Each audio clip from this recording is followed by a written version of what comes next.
আসসালামু আলাইকুম প্রিয় বন্ধু স্বজন, আপনারা এখানে যারা উপস্থিত হয়েছেন সবাইকে অত্যন্ত ধন্যবাদ আমার পক্ষ থেকে। যাই হোক, আমাকে কথা বলতে দেওয়া হয়েছে।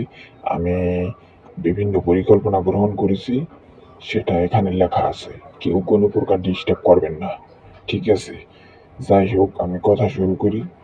আমরা মুসলমানদের পিছনে খুব জোরদার ও একটি গুরুত্বপূর্ণ মিশন নিয়ে নেমেছি।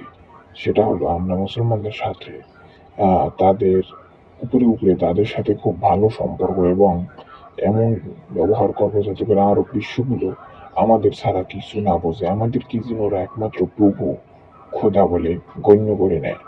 কিন্তু বিপরীত দিকে আমরা পিছন থেকে ওদের গায়ে এমনভাবে ছুরি মারবো যাতে করে দেখা গেছে আমরা ওদের এই আরব বিশ্বগুলো আমাদের সমস্ত আরব বিশ্বগুলো আমাদের আওতাধীন আনতে পারি। সেজন্য যেরকমই হোক আমাদের কষ্ট ক্লাস করে আগাতে হবে। না হলে কিন্তু আমরা এটা করতে পারবো না। তাই আপনারা আমার সাথে একমত হইলেই আমরা কাজ